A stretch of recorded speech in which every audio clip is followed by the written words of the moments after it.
महेंद्रगढ़ जिला हरियाणा के पहले 7 जिलों में से एक, लेकिन पिछड़ेपन में नंबर 1 पर, वो भी पूरे हरियाणा में। और इसका श्रेय जाता है महेंद्रगढ़ विधानसभा के 2 बब्बर शेरों को,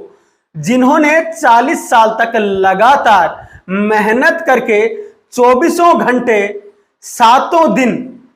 इतना जबरदस्त काम किया कि महेंद्रगढ़ में विकास की बाढ़ आई हुई है, और जिससे हरियाणा में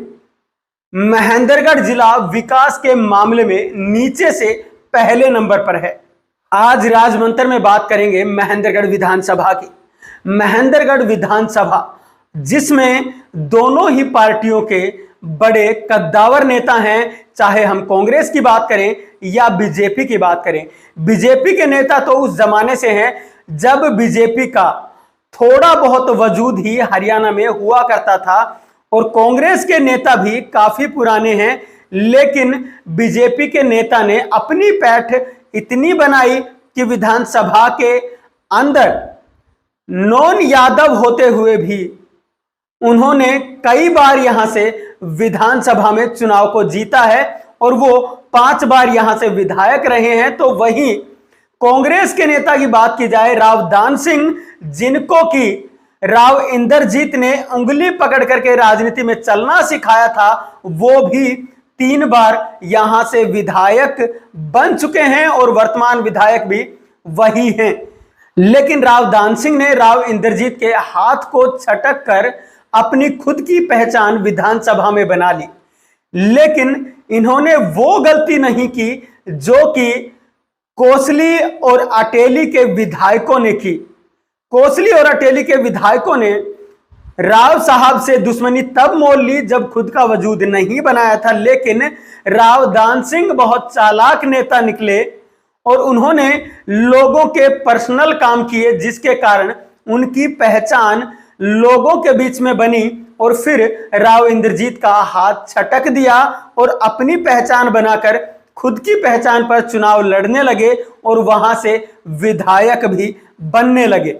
अब उस विधानसभा में राव इंद्रजीत के वोट आज भी हैं, लेकिन वो उन वोटों को इतना ज्यादा प्रभावित नहीं कर सकते, क्योंकि ये दोनों बड़े ही कद्दावर नेता हैं। बड़े कद्दावर नेता हैं, लेकिन इन्होंने विकास इस विधानसभा के अंदर ना के बराबर करवाया, जिसके कारण एक और नेता ने अब वहां पे अपने पैर जमाने शुरू कर दिए हैं, और उसका नाम है संदीप एसडीएम, जिसको कि अब की बार इलेक्शन में 30,000 वोट के आसपास वोट मिले 2019 के चुनाव में, जहां रामविलास शर्मा अपनी जीत को मानकर चल रहे थे और राव इंद्रजीत तक को वहां पे बुला लिया था, लेकिन राव इंद्रजीत के समर्थकों ने उनके पक्ष में वोट डाला नहीं डाला ये तो उनके समर्थक भली भांति जानते हैं। लेकिन रामविलास शर्मा चुनाव जरूर हार गए, और राव दान सिंह वहां से चुनाव की बार जीत गए, और कांग्रेस ने दक्षिणी हरियाणा में महेंद्रगढ़ वो सीट रही जिन चुनिंदा सीटों पर अपनी जीत दर्ज की थी। महेंद्रगढ़ विधानसभा कद्दावर नेताओं से भरी पड़ी है, जिसमें 2 ये नेता बड़े हैं और तीसरे अब की बार संदीप एसडीएम। लेकिन संदीप एसडीएम को वहां पे जगह बनाने का मौका सिर्फ और सिर्फ इसीलिए मिला क्योंकि 40 साल से इन दोनों ही बड़े नेताओं ने वहां पे कुछ खास करके नहीं दिखाया, और यहां तक कि रामविलास शर्मा तो हरियाणा के शिक्षा मंत्री भी रहे, और उस समय पे कहा जाता था कि हरियाणा में दूसरे नंबर का कद इन्हीं का है। लेकिन फिर भी महेंद्रगढ़ विकास के मामले में पिछड़ा ही रहा, और आज भी महेंद्रगढ़ की जनता विकास की बाट देख रही है, लेकिन कब तक उनको विकास के लिए इंतजार करना पड़ेगा ये तो आने वाला समय ही बताएगा। लेकिन महेंद्रगढ़ में बहुत बड़ी खास बात है कि अब की बार ये जो पब्लिक है वो किसको वोट करेगी। वहां पे 2 बड़े नेता मैंने बता दिए, तीसरा एक और नेता आ गया, और इनके अलावा और भी नेता आ सकते हैं। लेकिन महेंद्रगढ़ की जनता को कौन भाता है, जब 40 साल से लगातार इन लोगों को जितवाया गया है, तो अब क्या महेंद्रगढ़ की जनता अपना मूड बदलेगी या नहीं बदलेगी, वो तो जनता खुद डिसाइड करेगी। लेकिन जनता के बीच में इन दोनों की जो पर्सनल पैट है या पर्सनल लाइजन है वो काफी हैं, जिनके कारण ये नेता लगातार जीत रहे हैं। और अब अगर फिलहाल की बात करें, क्योंकि पिछले विधानसभा चुनाव की अगर हम बात करें तो बीजेपी के कुछ नेताओं ने बाद में ऑफ कैमरा यहां तक भी बातें की कि वहां पे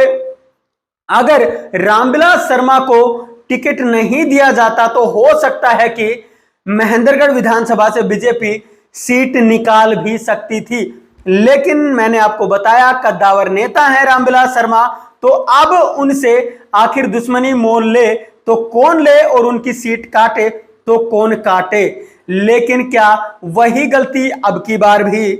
दोहराई जाएगी बीजेपी के द्वारा या फिर और कुछ किया जाएगा, ये तो आने वाला समय ही बताएगा। लेकिन महेंद्रगढ़ से राव दान सिंह ही अब की बार भी लग रहे हैं कि 2024 के अंदर जब चुनाव होंगे तो उस समय भी विधायक के कैंडिडेट रहेंगे वो कांग्रेस के राव दान सिंह ही रहेंगे। वहां पर इतना बड़ा और कोई भी कद्दावर नेता कांग्रेस के अंदर नजर नहीं आता। हालांकि बीजेपी में भी कोई ऐसा बड़ा नाम वहां पे नहीं है जो कि रामविलास शर्मा को टक्कर देता हुआ नजर आए। लेकिन क्या सिर्फ कद्दावर होना नेताओं का काफी है या फिर विधानसभा के अंदर विकास करवाना भी जरूरी है, ये आप नीचे कमेंट बॉक्स में लिख करके बता दीजिए। अब हरियाणा की राजनीति का विश्लेषण शुरू हो चुका है और अगर अभी तक आपने चैनल को सब्सक्राइब नहीं किया है तो अभी कर लीजिए ताकि आपके पास नोटिफिकेशन आते रहे। नमस्कार, धन्यवाद, जय हिंद, जय भारत।